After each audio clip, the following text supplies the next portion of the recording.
Hey there and welcome to Scandal Steep. I can't believe this, Mr. Jackson, she said, awe in her voice. You're even more captivating in real life than you are on screen. That simple, heartfelt sentiment carried weight not just as a compliment but as a reflection of how appearances can be deceiving.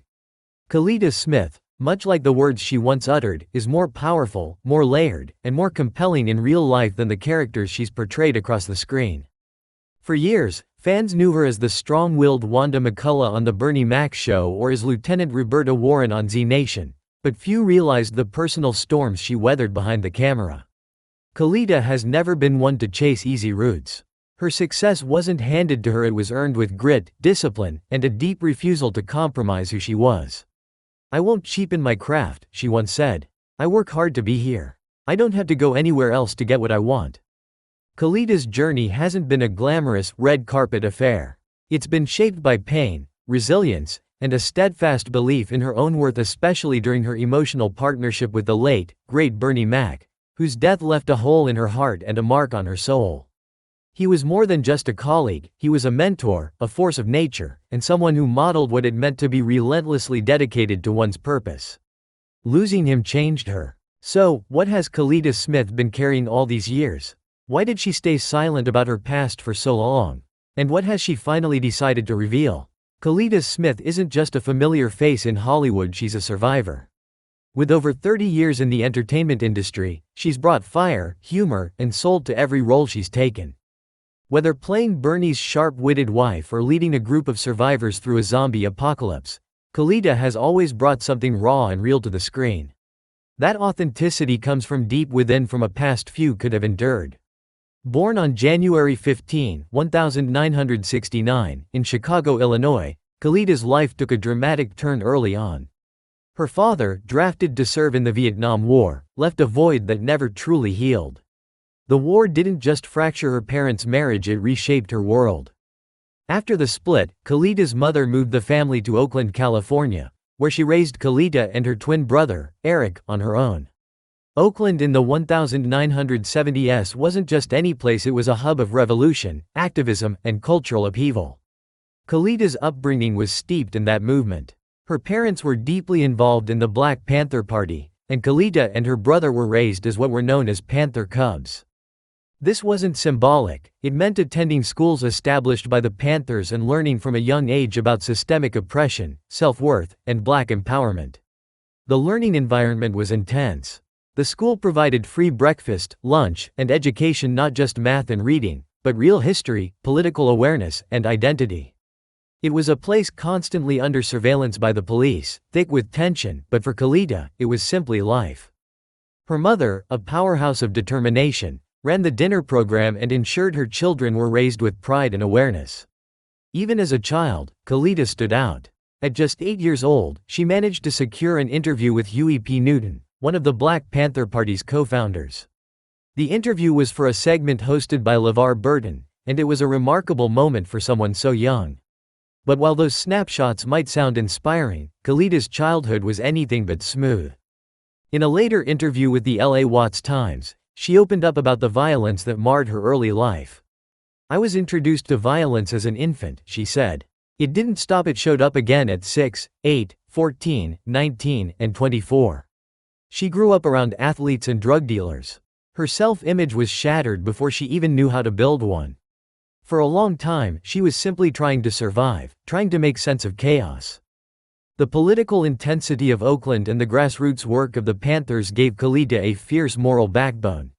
Their initiatives, free clinics, breakfast programs, educational forums, were about self-determination. That same determination would later fuel her acting career. Kalita internalized those lessons. She knew the power of standing your ground, the value of knowing your worth, and the strength it took to keep going when everything in life said, stop. Before the spotlight ever found her, Kalita tried to carve out a path through more conventional means. She enrolled at a local junior college to study political science, hoping to make sense of the world in a different way. But making ends meet was a daily struggle. She tried her hand at everything. She worked as a jazz dancer, a retail clerk, and even as an administrative assistant. But the fit never felt right. In a Reddit Q&A, Kalita candidly admitted she wasn't particularly good at any of those early jobs. I got fired from most of them, she said, laughing at the memory. But what seemed like failure at the time turned out to be a turning point. After losing yet another 9-to-5 gig at the age of 21, Kalita was at a crossroads. That's when her boyfriend, an unnamed but highly disciplined athlete who eventually became a Hall of Famer, gave her the push she needed. His commitment to his sport inspired Kalita to seek out her own passion. That's when she signed up for her first acting workshop. The beginning wasn't easy. She struggled to connect with the material. She had no formal training, no contacts, and no backup plan. But quitting wasn't an option. She buckled down and studied. Slowly, something inside her began to shift. Acting didn't just become a job, it became her lifeline, a way to make sense of her pain and channel it into something meaningful. Acting saved my life, she told the LA Watts Times. Through her performances, Kalita began to process her trauma and use it as fuel for her characters. That acting workshop became the seed that grew into a steady, rewarding career. Kalita's early years in Los Angeles were anything but glamorous. Like every aspiring actor, she started at the bottom, taking bit parts in commercials, background roles, and minor appearances. But every second of screen time was a chance to grow, a stepping stone towards something more. She appeared in Living Color, House Party 3, and a string of guest spots on popular sitcoms. Still, it wasn't easy. In an interview with Comedy Hype, Kalita spoke openly about the grind. "I had to fight for every opportunity," she said. "There were no handouts, no secret shortcuts, just hard work, auditions, rejections, and a stubborn refusal to give up." She made it clear, she was never going to trade her integrity for a role.